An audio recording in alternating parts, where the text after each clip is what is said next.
उपस्थित आमा बुवा दाजुभाइ दिदीबहिनीहरूलाई सबैजनालाई मेरो नमस्कार। जय कर्णाली, जय घन्टी। उपस्थित आमा बुवा दाजुभाइ दिदीबहिनीहरू, पार्टीका आज नेताहरूले धेरै कुरा बताइसक्नु भएको छ। भन्नुपर्ने कुराहरू धेरै छैनन् र निर्वाचनका दिन पनि धेरै छैनन्। निर्वाचनको दिनको कुरा होइन, यो देशको भाग्य र भविष्य बदल्ने दिनका रूपमा हामीले यसपटकको निर्वाचनलाई हेरेका छौँ। म केही छोटो कुराहरू मात्र गर्न गइरहेको छु, धेरै कुरा भन्नै पर्दैन। तपाईको उपस्थितिले, तपाईलाई देखिएको उत्साहले यो देशमा अब के हुँदैछ भन्ने कुरा बताइसकेको छ। त्यसकारणले मैले बोलिरहनु पर्दैन। देशमा के हुँदैछ तपाईहरूले बताइसक्नु भएको छ। मात्र त्यसलाई अनुमोदन 21 गते गर्ने हो। हामीले विश्वलाई देखाउने हो यसपटक कि नेपाल अब चाहिँ अगाडि बढ्दैछ।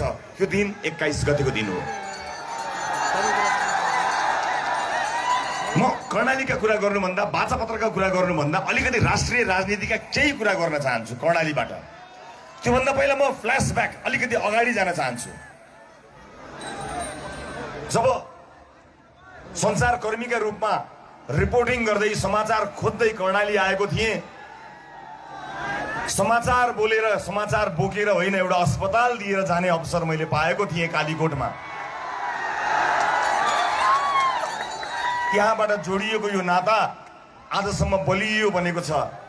त्यही नाताको आधारमा अलिकति हक लगाएर भन्छु, कर्णालीबाट बाचापत्र सार्वजनिक गर्नुको पछाडि अर्थ छ। अर्थात् पछाडि पारिएको कर्णालीलाई अब पछाडि पार्न नदिने बाचा आजको बाचापत्र सार्वजनिक गर्नुको एउटा प्रमुख कडी हो।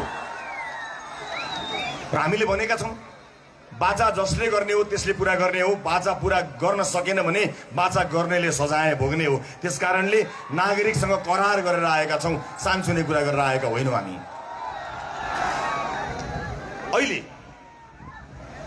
अहिले चुनाव गर्न हुँदैन, चुनाव सार्नुपर्छ भन्ने कुराहरू मैले कता कता सुनेको छु। चुनावले निकास दिँदैन भन्ने कुरा सुनेको छु। चुनावले निकास दिँदैन भने केले दिन्छ निकास? केले दिन्छ निकास? लोकतन्त्रको सबैभन्दा ठुलो ताकत भनेको जनताको ताकत हो। जनताले भोटबाट आफ्नो ताकत देखाउने यो उत्सव, यो निर्वाचनले निकास दिन्न भने केले दिन्छ निकास? आन्दोलनले। त्यसो भए म एउटा अफर कर्णालीबाट गर्न चाहन्छु, रोडबाट भए रोडबाट, भोटबाट भए भोटबाट आउनुहोस्। रोडबाट भए रोडबाट, भोटबाट भए भोटबाट। हामी चाहन्छौँ भोटबाट फेर्न। रगतको एउटा थोपा चुहाउन चाहँदैनौँ। कर्णालीका धेरै आमाहरूको काख रित्तिएको छ, धेरै दिदीबहिनीहरूको सिउँदो पुछिएको छ, धेरै बालबालिकाहरू टुरा भएका छन्। अब कर्णालीले त्यो सहँदैन।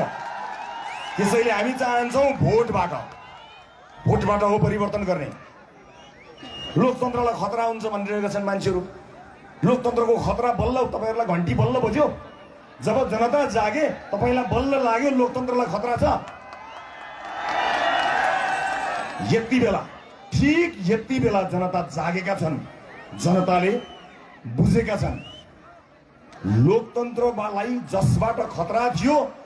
मैले पहिला पनि भनेको, कर्णालीमा पनि भन्छु, लोकतन्त्रलाई जुन खतरा थियो त्यो खतरा हेलिकप्टर चढेर भागेको छ। बस ल्यान्ड नहोस्।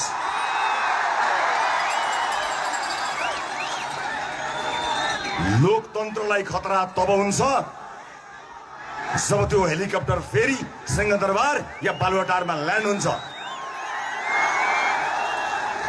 जता ल्यान्ड हुन्छ ल्यान्ड होस्, हामीलाई भन्नु केही छैन। तर जनताको भाग्य फेर्ने र बनाउने मात्र होइन, बदल्ने सिंहदरबारमा ल्यान्ड नहोस्, यति भए पुग्छ। त्यसैले परिवर्तनको यो आगोलाई, यो झिल्कोलाई, जनताको चेतनालाई कसैले चुनौती नदियोस्। म सबैले सुन्ने गरी कर्णालीबाट भन्न चाहन्छु, लोकतन्त्रलाई खतरा छैन। हामी जोगाउँछौँ। हामी जोगाउँछौँ किन? कुनै नेताले ठेक्का लिनुपर्छ लोकतन्त्रको? यो देशको लोकतन्त्रको ठेक्का कुनै नेताले, कुनै पार्टीले लिनु पर्दैन। लोकतन्त्र जोगाउने जनता छन्, यिनै जनता हुन् लोकतन्त्र जोगाउने। यिनले जोगाउँछन्, यिनले जोगाउँछन्। यहाँ कसको सभामा कति मान्छे आयो भनेर फोटो भेडाउँदैछन्। आएनन् हाम्रा मान्छे, भइगयो तपाईँहरूकै मान्छे हुन्। चुनावमा मतपत्र भेडाउने हो, भिड भेडाउन जरुरी छैन। हामीलाई जरुरी छैन। हामी त्यसका लागि आएका होइनौँ। लोकतन्त्र जोगाउने जिम्मा पनि जनताको हो। लोकतन्त्रप्रति हामीलाई विश्वास छ। हामी निर्वाचनबाट भाग्य बदल्ने काममा लागिरहेका छौँ। त्यो विश्वास पनि जनताको हो। त्यसकारणले निर्वाचनबाट भाग्ने अर्को पनि एउटा अफर भइगयो नि त ल। त्यस्तो पिर लाग्छ लोकतन्त्रको भने भाइभरका सबै मिल्नुस्, एउटा दल बनाएर चुनाव लड्नुस्, अल भर्सेस वान, घन्टी भर्सेस अल। जति बेला जनता जाग्यो त्यति बेलामा कचकच गर्न पाइँदैन है, कचकच गर्न पाइँदैन। शान्तिपूर्ण निर्वाचनको प्रत्याभूति सरकारले दिन्छ, दियोस्। रासोपा लोकतन्त्रको विधि मानेर लोकतान्त्रिक मूल्य र मान्यतामा अडिग रहेर काम गर्छ। रासोपासँग डराउनु पर्ने जो हो त्यो मात्र डराओस्, जनता डराउनु पर्दैन।